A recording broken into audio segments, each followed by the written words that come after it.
Hey, folks, and welcome to Encourage, Build, Grow, the podcast for design professionals focusing in the areas of leadership development, communication, and personal development. I'm your host, Randy Wilburn, and I am here today with a good friend of mine, Shaun Smith, who is a team leader at what is now Big Red Dog, but what soon will become WGI.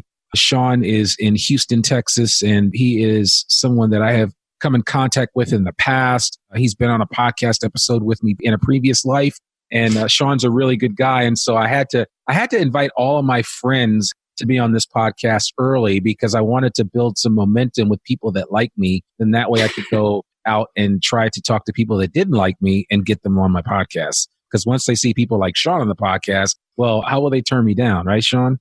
Yeah, absolutely, Randy. I guess we're getting the band back together in a sense. Yeah, exactly.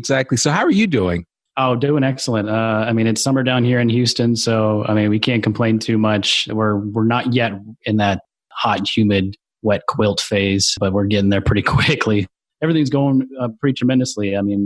As you mentioned in the intro, we just recently were acquired by a firm out of Florida, Wattman Group Incorporated, and we have been adopted into their family as basically the Texas division, their Texas footprint or paw print, as it were. And things are going swimmingly well. It's been about 6 months on our end almost here in the middle of June, and we are full speed ahead. We aren't missing a beat.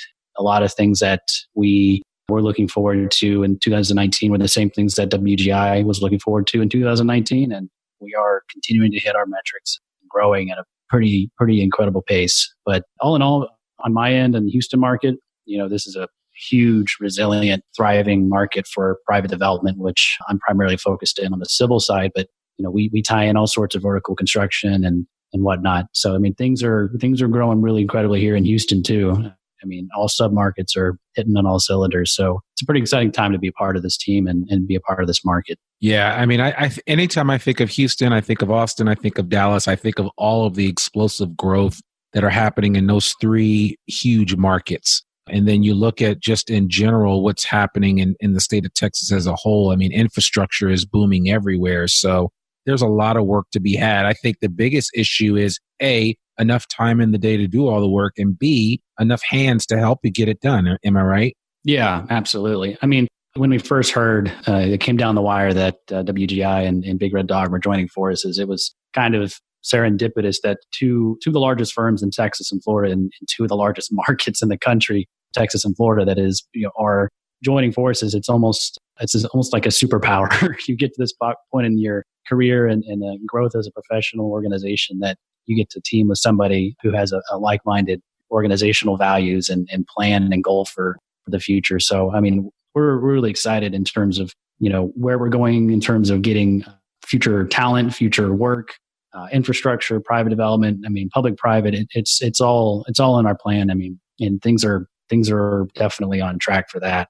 Just in general, the Texas market alone, whether you're in Austin, Dallas, San Antonio, Houston, or out west even, there's just an incredible amount of folks coming to Texas, and there's a lot of infrastructure, there's a lot of private development that need to support that. Yeah, no, I get it, and I think kind of the marrying of the two, WGI and Big Red Dog, I think it actually makes sense. And as I was listening to you talk, I was sitting here and I'm just thinking about the fact that I've actually had a chance to spend a considerable amount of time with the WGI folks down in West Palm Beach. I've done some trainings down there. I've spent some time with the Big Red Dog folks in Austin. I've done training there. And when I think about the cultures of those two firms separately, there are a lot of overlaps. And I think that's probably what has helped to cinch this relationship and how you guys have come together so quickly, and that, you're not dealing with a lot of internal strife and strama and all that other stuff. And yes, I said strama, not drama, because that's strama is strife and drama combined, which a lot of firms that get acquired or go through some type of M&A process sometimes experience, right? And as I kind of keep an eye on what you guys are doing from a social media standpoint, as I keep an eye and listen, and we're going to talk about it in a little bit, the podcast that you guys are doing, you guys seem like you're having fun. Like you're out there making money, you're doing business, but you're also having fun at the same time. And I think there's something to be said for that. Yeah, absolutely. There's always a bit of trepidation with M&A deals. I shared in that personally once we had the announcement. I knew at some point this sort of this sort of plan and this organization would eventually probably join forces, whether we acquire other organizations or we get acquired or just merged in general. But the announcement still takes, a bit of digestion. I mean, you still have to turn it on all four corners, look at it and really inspect, what this new animal will be. And I mean, I'm no stranger to changing organizational patterns, but I'm very happy with the direction that we're going. I mean, I'm not shy to go to senior leadership and ask them very thorough and hard questions. And they have definitely stepped up and answered those, to my liking at least. And I'm really, really, really confident about the direction that senior leadership's taking the team, not just in the Texas team, but also overall across the country. So you're right. There's a lot of touch points and a lot of overlap that made a lot of sense in terms of culture, in terms of strategy, for sure. Yeah, no, that's awesome. So where do you see the market headed specifically there in Houston? I know you guys are, like I said, the elephant in the room for every design firm is finding really good people. What are the biggest challenges for you guys identifying people for this, what is now this combined organization? Well, in Houston specifically, it was one of the younger offices of BRD prior to the acquisition. It has been a challenge of growing into the market and getting a significant foothold, which we've done pretty successfully in the last 5 years. We've always looked out for very strong leadership talent that we can build, have that tentpole to build around in terms of building a team around. We have a very strong production team here. We've got some great young leaders here that are really pushing the market forward. And just general across Texas. I mean, in Austin and San Antonio are more established offices of continuing their success and continuing to grow and attract top grade talent from either entry level, mid level, and senior leadership. Same with Dallas too. Dallas and Houston and being the newer markets. We're still growing pretty significantly. We're getting a lot of really cool, sexy work. We're getting a lot of interesting projects. We're making a lot of relationships with folks who recognize the value that we provide them at the end of the day, because we're obviously not some fly-by-night operation. We provide a very high quality product for our clients. It's not simply civil engineering, it's entitlements, it's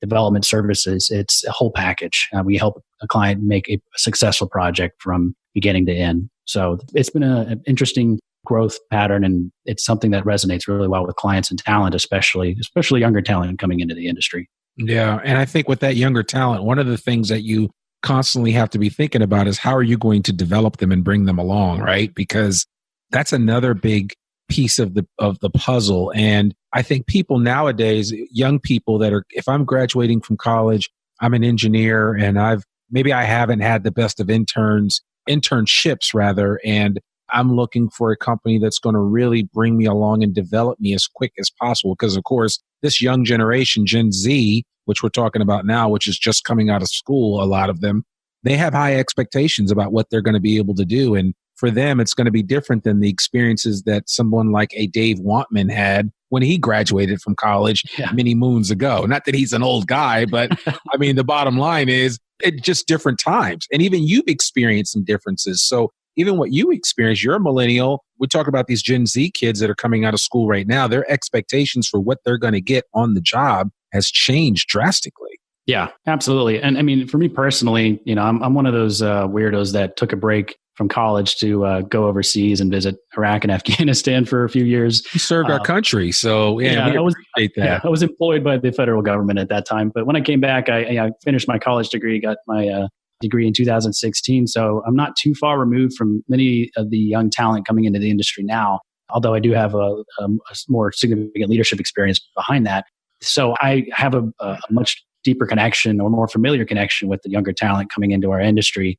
This talent they're strongly connected to each other. I mean, if one internship from the next, they all share notes. They all tell each other, what resonated with them, what teams made the most sense, what teams took care of them the most, what teams taught them the most. So as soon as they graduate, as soon as they go to those career fairs, they know exactly which firms are going to resonate with them culturally. And every firm has to be on their game to treat their interns the best they can. I mean, they have got to invest in them professionally and personally and do so with an empathetic ear, because that's how you continue to feed the hopper and how you continue to get quality candidates coming through your door and applying for your firm. Yeah. And you actually make it a point. I mean, Big Red Dog, before you got acquired, and WGI, they always, celebrated the interns that were coming in, and there would be social media posts about them. And I mean, you guys have a great social media team, and I know several of them. And I think the world of Brian Peterson and the rest of those folks and the creative work that they do and the people that you guys had at Big Red Dog. It was always exciting to see who was coming in the door next and how you celebrated them. At a lot of firms, these interns are basically, only speak when spoken to, and, don't cause a ruckus. Just go over into that corner, go to that drafting table, get this work done, and we'll see you at the picnic at the end of the summer. And that's the experience at a lot of firms. But more firms are like Big Red Dog and like WGI are acclimating themselves to really celebrating these individuals in college while they're still in college and showing them a different type of experience that honestly, it didn't exist 10 years ago. No, definitely not. I mean, it really comes down to the fact that the investment you put into your internships today will pay second and third order effects to those graduate engineers applying for your firm as soon as they graduate. You will have lines forming up at career fairs. You will have people consistently applying to you. I mean, we're in a very favorable situation with internship applications and entry-level applications. We know that young talent want to work for our firm because they see that they have an investment in them. They see that we're empathetic and understanding towards what they want out of their career. And we honestly, we take pages out of a lot of tech firms out there. I mean, we go above and beyond for our entry-level talent because that continues to show ownership, and they invest really hard into the culture. They make a significant investment personally into the success of their teams and their organizations. So it pays dividends, continues to have this second and third order effect ongoing as they become a full-time employee. And as they continue to get promoted, they're really interested in the overall success of the team. Yeah. And I think that's what it's all about. And I think firms that take the time to really develop that part of the process, I mean, yes, you have to serve the client, you have to go out and develop business, but you have to take care of your people. I mean, your people are your bread and butter. And more design firms now are figuring that out, truly figuring it out. And it's not just the higher ups or the leadership that are being taken care of and everybody else is an underling, but everybody is being embraced now, which I think is refreshing for this industry. And honestly, the industry didn't have any other choice because there aren't enough people to go around. No, definitely not. I mean, and that's something that we, capitalize even in terms of our physical environment. I mean, you've been to our offices. There really isn't a single cubicle to be spoken for. I mean, our senior leadership sit next to the production team, sit next to the accounting team. The only offices that are really private are HR for, obvious reasons. But other than that, we've got this very open atmosphere, and we make sure that everybody feels like they are on the same level, even though we are, within an organizational structure, we all have the same mission, the same purpose, and we all matter at the end of the day. It's a bilateral sort of discussion. It's a bilateral intent to serve our clients and our employees equally at the same time. We provide value in both directions. Yeah, that's awesome. So I understand that you've been doing a little bit of traveling when it comes to the podcast and getting around to visit some of the other offices and interact with some of the folks that are around the company. How's that been for you? Oh, it's been great. I mean, I personally have traveled through the internet at least, but the podcast has been taken on the road. I have not yet had the opportunity to travel back to Florida. Okay. You had me fooled, man. You guys sounded, the quality of the podcast sounded so good. I thought you all were in the same room. So, well, I appreciate it. I'll take that as a compliment for my audio engineering abilities, my homegrown audio engineering abilities. But, we have announced, in the recent months that Unleashed, previously the Big Red Dog podcast, is now Unleashed for WGI. I mean, we talk about the people, the projects, and the culture of our team. And we have started talking to folks finally over in West Palm and Fort Lauderdale, Jacksonville. We've got somebody from Chicago. We're making our ways around. I mean, there's, I think, 18 offices now. So I've got my work cut out for me. I think over almost 600 folks. So, I mean, we could be doing this podcast for a while, and hopefully that continues to grow. Maybe it'll just continue to grow so much that I can't possibly ever produce enough podcasts to interview everybody. But, I'm really excited to listen to everybody's stories. I mean, for me, the podcast was an opportunity to just learn more about my team members. And it just happens to be something that we record and put online. And it's been really successful, actually. We get a lot of, especially younger talent, reaching out and letting us know that they really appreciate it, because there's so much ambiguity, so much, smoke and mirrors when it comes to being a junior engineer in this industry. You don't know what you're getting into until you start a full-time position half the time. And for them to hear actual stories about people in the industry, about their experiences that are close to their age, it's really resonant. It resonates very well with them. I mean, it makes a lot of sense for them to kind of do some due diligence on the company, and they understand what they're getting into before they click that apply button. So it's been great. I mean, it's been a privilege talking to everybody, and everybody's been very generous with their time and their stories, and I'm looking forward to continuing doing it. Well, and that's exciting. I mean, I remember back in the day when I had a chance to interview Will Schneer a few times, and then I interviewed you. And, I've been saying for a long time, actually, that I've been telling any design firm that would listen to me, you need to start a podcast. You guys listened. There are like one or two other firms that have listened, but there's still so many that are not listening. So anybody listening to this podcast, if you run a design firm and you want some help on getting your podcast off the ground, and you want someone to make a case for why you should do a podcast, well, just listen to everything that Shaun said. If you need any fundamental help with that, I'd be more than happy to help you out with that. But I'm trying to one of my goals with Encourage, Build, Grow is to encourage firms to build podcasts so they can grow their firms. And I just kind of made that up. It kind of lines up. But the bottom line is, I'm serious. I think that it's a missed opportunity when you don't, highlight what makes you great. And what makes you great are the people that you hire. And you guys are doing that. Like that young man from Tallahassee, and I can't remember his name, but I was really impressed. I mean, I listened to that on a run, and I was really engaged. And he was talking about how he and the rest of the team have gone out into the Everglades and done a lot of surveying and the work that they've done. And it was really enlightening. And if I'm a young 15-year-old kid and I'm dialed in from a technology standpoint, and I'm thinking I want to go into surveying, and I go to Google and I search up surveying in Tallahassee, and something like that podcast comes up, I'm going to think long and hard about reaching out to WGI to get more information and find out more. And that to me is the low hanging fruit, right? I mean, it's there for the taking.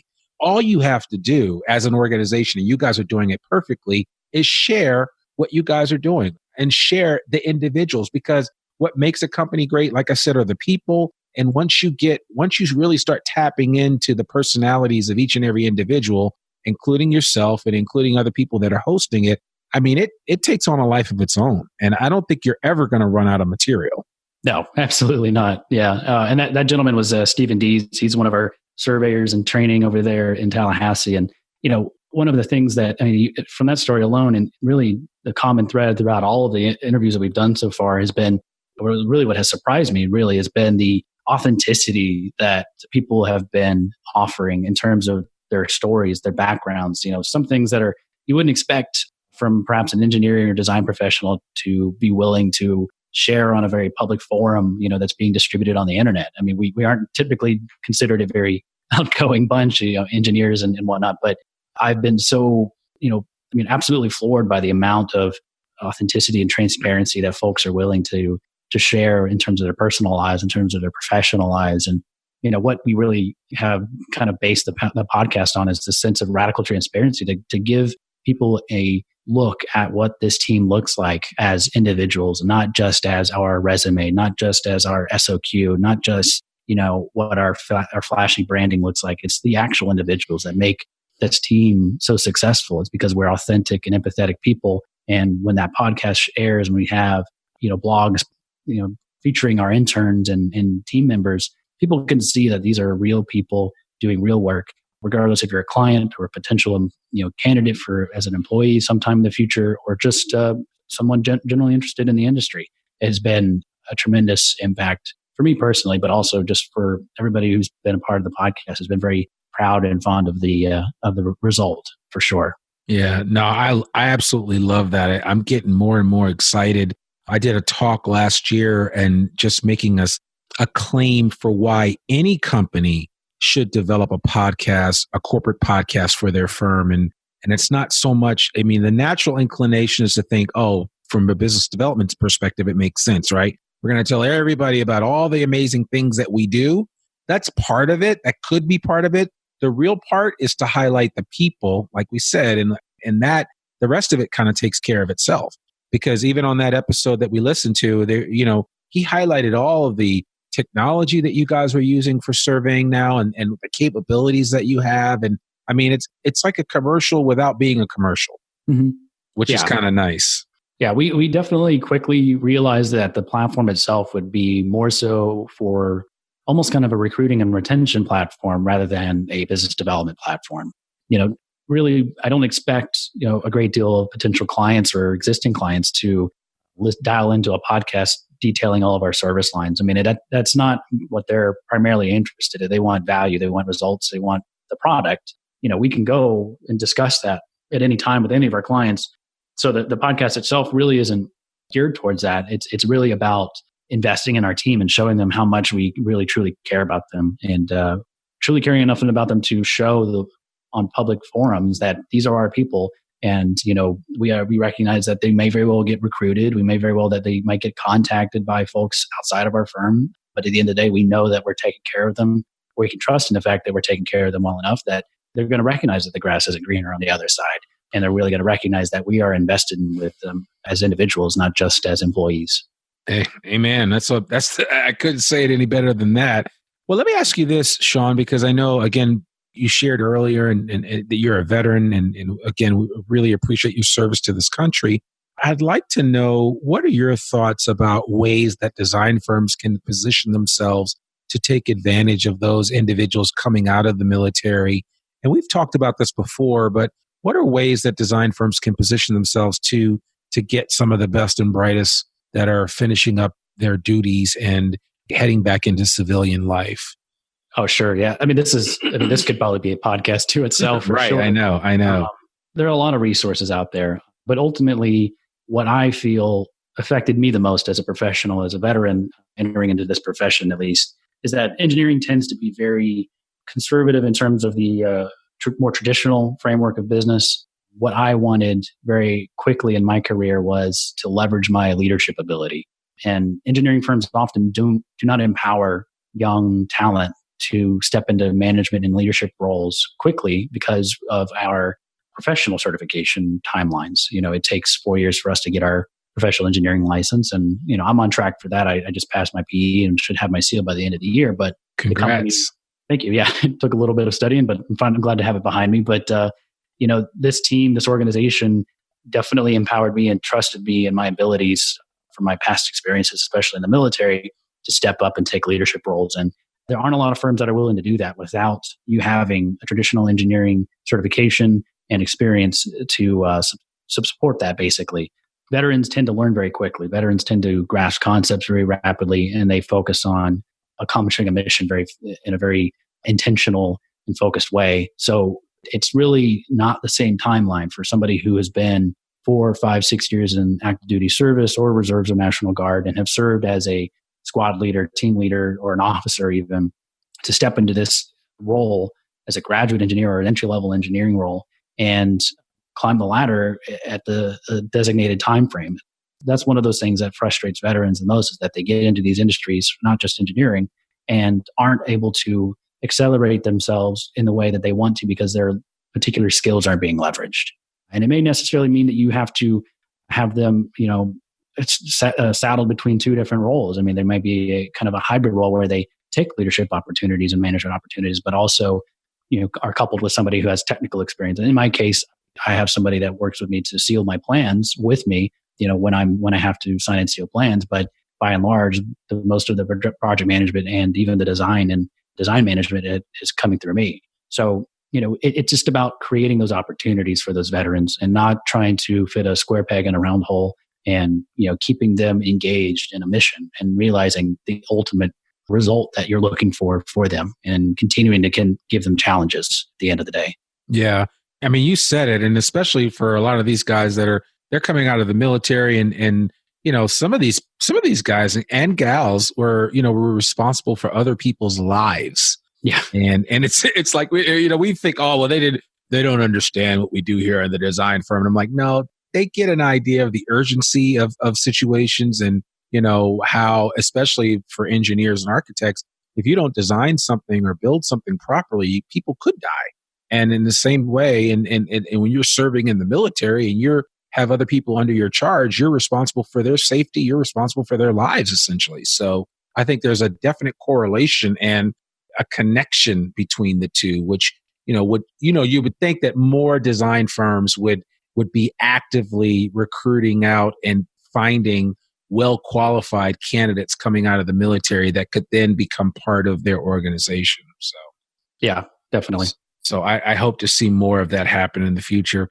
So as we wind up, I'd be curious to know, what is the talk around the water cooler? What are you hearing your peers talk about when it comes to, areas that they're looking to improve upon as they grow in their career? And it has nothing to do with what WGI or Big Red Dog is able to offer, but just in general, I mean, what is the general consensus with your peers about, man, I need to be able to do this better. I need to be able to do that better. What are the things that you're hearing? What's the constant refrain that you hear over and over again? Certainly among the peers that I recently graduated with, I think one of the most common things that I hear is a sense of balance between work and life. It's a catchword. I mean, that's a catch, like a very common, focused issue that we've dealt with over the past couple of decades for sure. But now it's kind of taken a different definition with the millennial generation and Gen Z entering into the industry.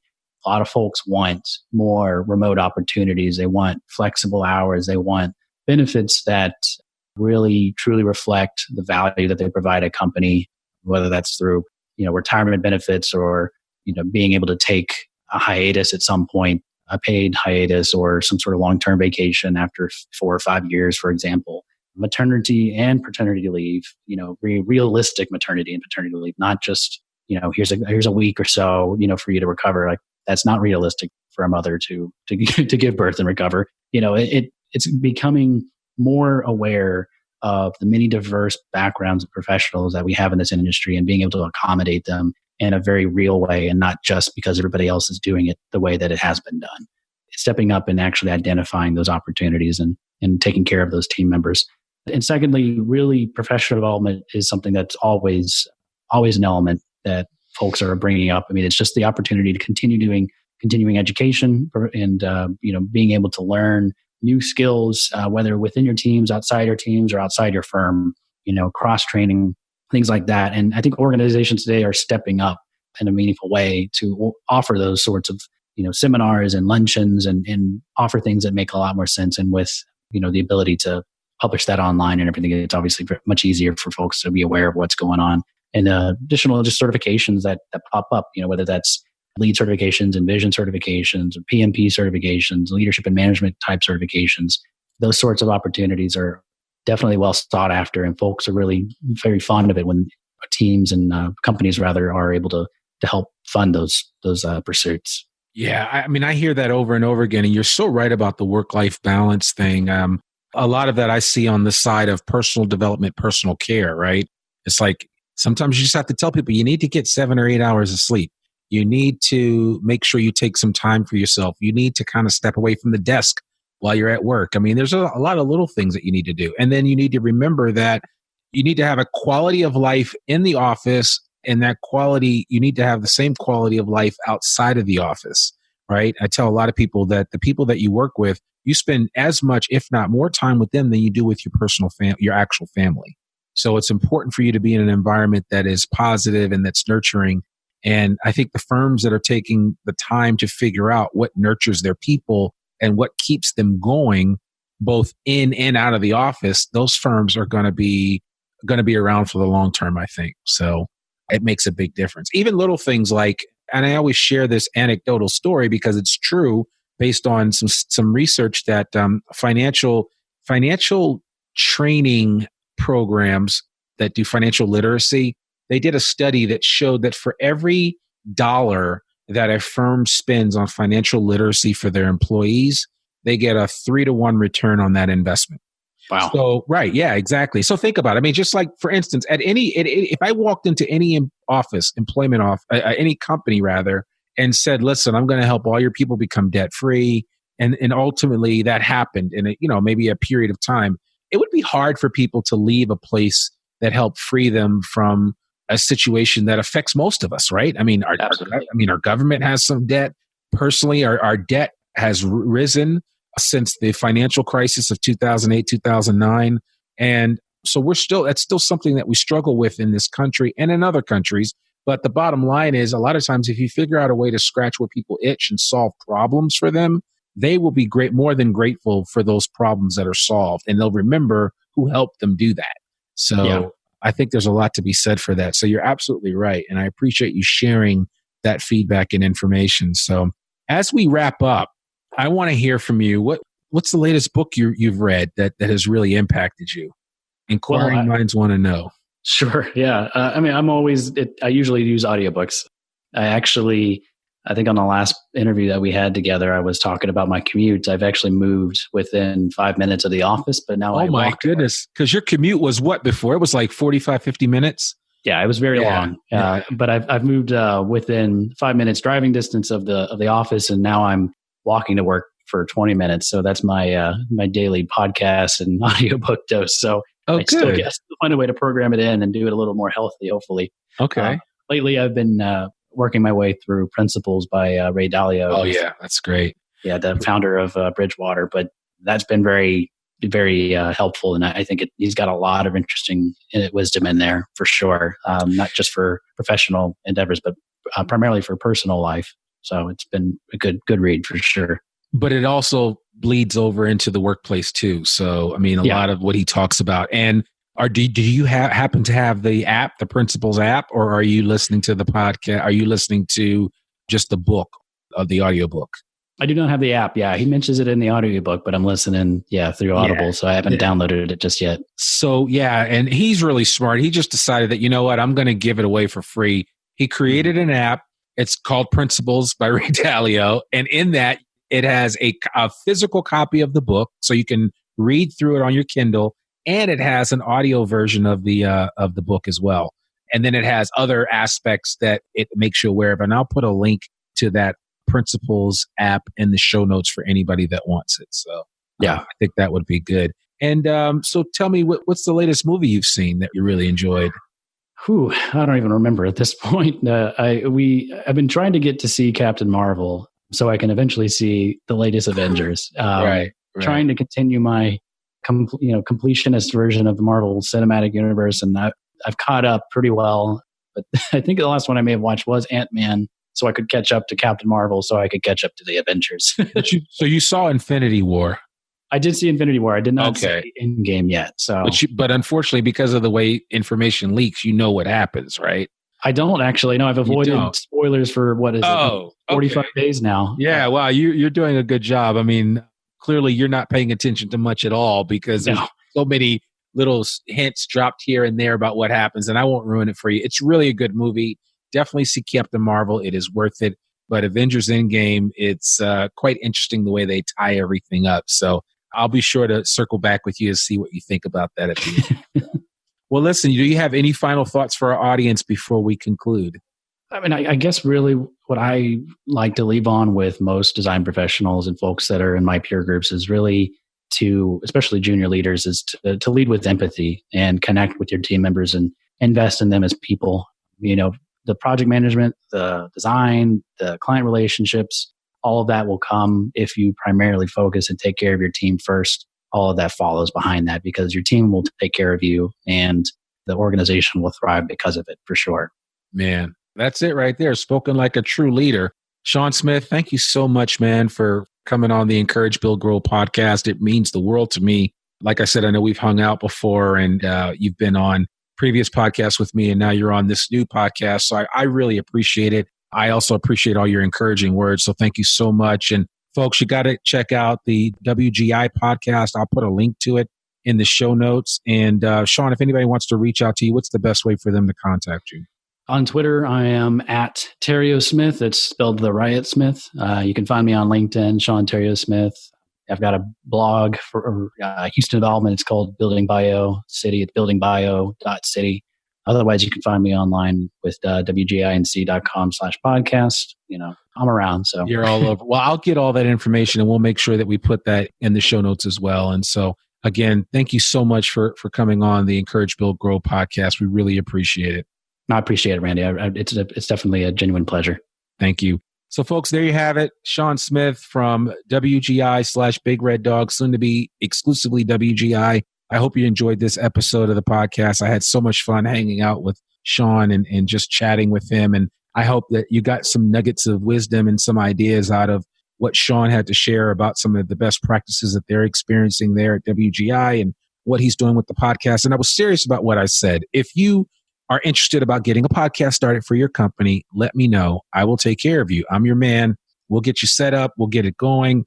You don't have any fear. You don't have nothing to worry about. So reach out to me, randy@encouragebuildgrow.com, and just mention that you heard me here on the podcast, and we'll go from there. And that'll be that. If you contact me and we reach out and we talk, I'm not an attorney, so I won't be charging you in 6-minute increments. We can have a nice conversation. I can find out what you guys are up to and see if there's some way that we can help you out. But outside of that, folks, I really appreciate you listening to this episode of Encourage, Build, Grow. We will be back with you next week with another episode and another great guest, just like Shaun. I'm out, and you guys have a great day. Peace.